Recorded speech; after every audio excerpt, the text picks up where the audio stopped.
terlihat termohon dan turut termohon berusaha menyesatkan hakim, yaitu bahwa ini sudah masuk pokok perkara. Sekali lagi, kami tidak bicara tentang pokok perkara. Nah,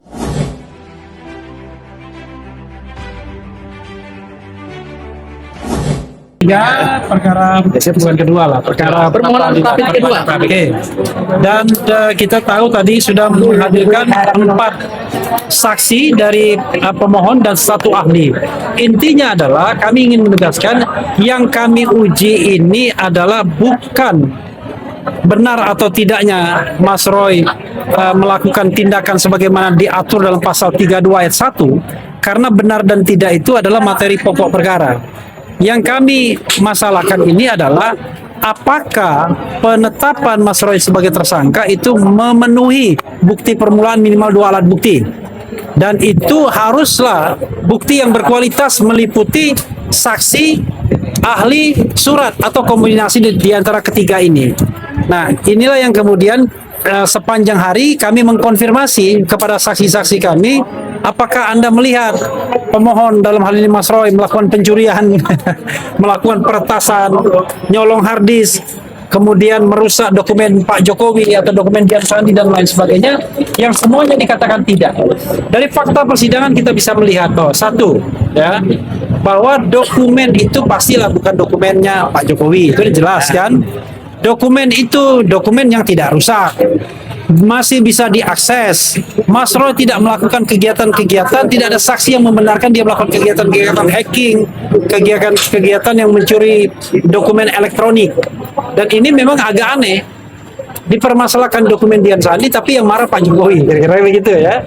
Nah, karena itulah menurut saya ini penting sekali, mudah-mudahan hakim memahami ini dengan baik, karena terlihat termohon dan turut termohon berusaha menyesatkan hakim, yaitu bahwa ini sudah masuk pokok perkara.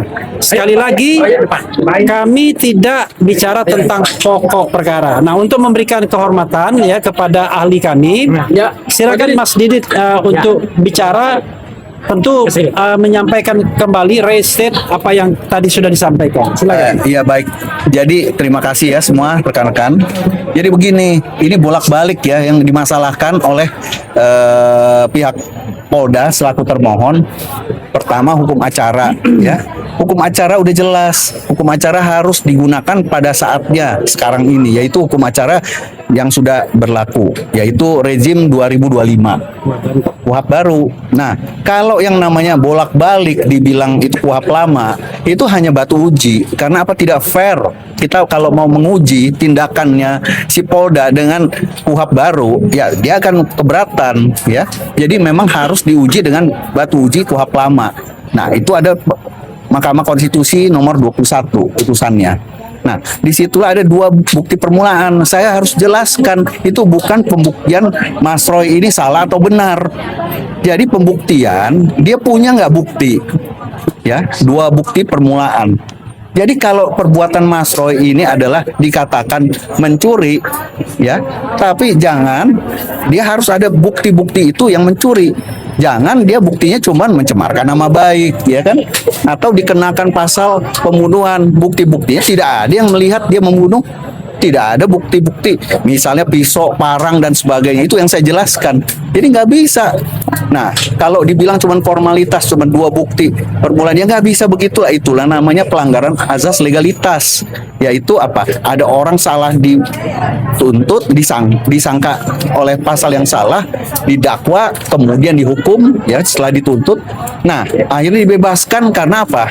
Salah orang, salah pasal dan sebagainya. Dia tidak melakukan pembunuhan, itu kan sama aja gitu. Jadi itulah yang kita jaga. Jangan sampai ada pelanggaran-pelanggaran azas legalitas.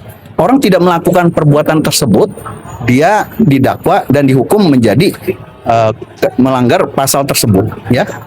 Kita jadi azas legalitas bukan berarti oke, aturannya belum ada, tapi orang tersebut tidak melakukan tetapi dia dituduh dengan pasal tersebut, ya, demikian itu. Jadi itu yang kita harus jaga, ya. Terima kasih. Pak, mau nanya penegasan Pak, bagaimana hari Ini kan dihadirkan 3 orang saksi dan 4 orang.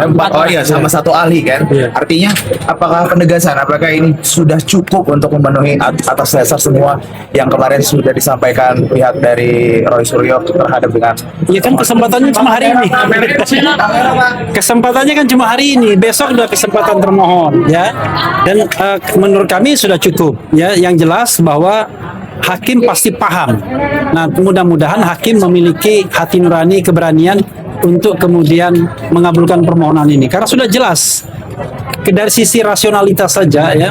Tiba-tiba kasus fitnah pencemaran nama baik lompat pada Undang-Undang ITE dengan ancaman hukuman 8 sampai 12 tahun penjara. Nah, yang kami tengarai tanpa fakta dan peristiwa di laporan polisinya dan tanpa adanya bukti permulaan yang cukup. Nah, itu yang kita persoalkan. Bagaimana orang disangka dan kemudian didakwa tanpa bukti permulaan yang cukup? Karena itu adalah kezaliman. Karena ketika orang menjadi terdakwa, jelas saja dia sudah mengalami sebuah proses yang tidak mengenakan karena dijadikan terlapor, tersangka, kemudian terdakwa, habis waktunya. Padahal perbuatan itu sama sekali tidak dilakukan, sama sekali tidak ada buktinya, sama sekali tidak ada saksinya, dan tidak ada keterangan ahli yang memperkuatnya. Kita belum bicara benar dan salahnya, tapi baru bicara tentang prasyarat. Jadi pre-requirement-nya itu sudah tidak memenuhi syarat. Itu ya. Tapi kawan-kawan sekalian, kalau saya ingin memberikan kesempatan kepada Michael Sinaga, ini saksi kita.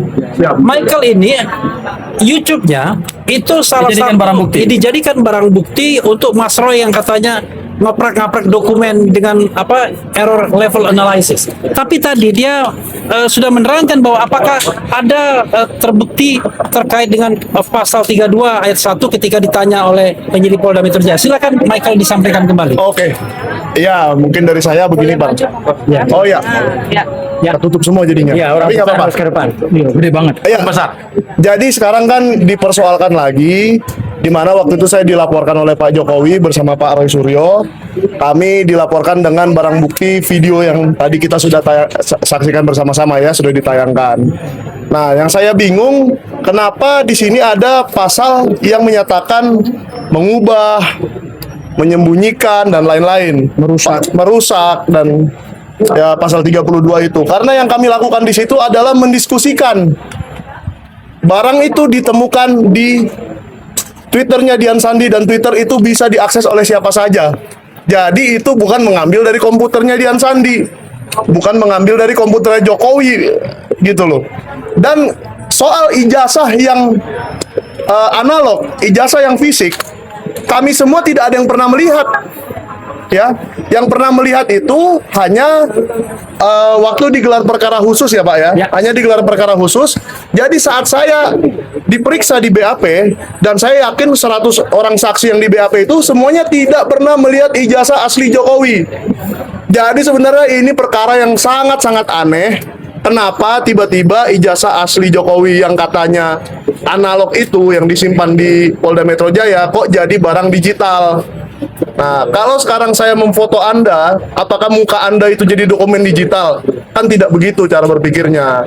Jadi, tolonglah diskusi-diskusi akademik, diskusi-diskusi ilmiah seperti yang saya lakukan dengan Pak Roy Suryo, jangan dikriminalisasi. Yes. Ya, tolong jangan dikriminalisasi lagi. Ini cukup, ini yang terakhir. Terima kasih. Ya. Oke. Luar biasa. Ya. Mungkin tinggi besar. Jelaskan kapasitas dari Krisna Mukti sebagai saksi bagaimana? Oh, dia saksi yang memang diperiksa, dipanggil kan? Jadi dari 4 saksi, ya, dari 4 saksi yang kita ajukan itu adalah saksi yang memang dipanggil oleh Polda Metro untuk menjadi saksi dalam kasus ini. Jadi kita mengajukan saksi yang sudah diperiksa oleh penyidik untuk menerangkan apakah mereka pernah ditanya soal terkait pasal 32 ayat 1, dan semuanya mengatakan tidak. Baik dia ditanyakan apakah melihat Mas Roy, atau ditanyakan Mas Roy pernah menghack, enggak. Apakah dokumen itu masih bisa diakses atau enggak, masih bisa, dan lain sebagainya. Jadi untuk membuktikan bahwa pasal 32 itu tidak memiliki sandaran saksi dan ahli yang memadai. Itu ya, kita belum bicara benar dan tidaknya.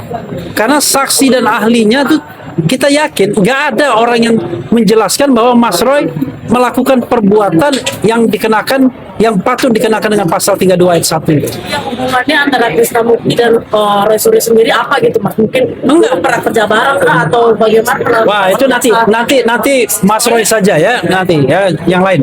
Nah, saya ingin Boleh Mas Roy, langsung aja dijawab aja Mas Roy. Karena ini kita langsung bertanya Mas Roy, boleh langsung. Ada hubungan atau kaitan apa dengan Krisna Murti sehingga Krisna Murti?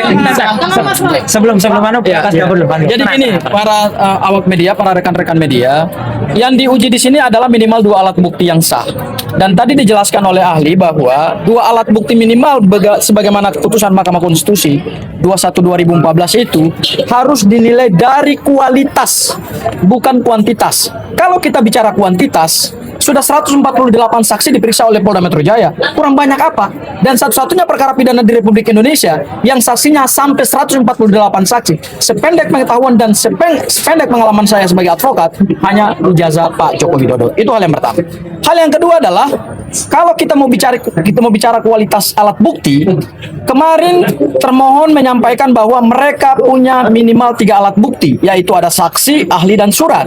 Tetapi tadi yang dijelaskan oleh ahli itu atau alat bukti ahli tidak bisa berdiri sendiri.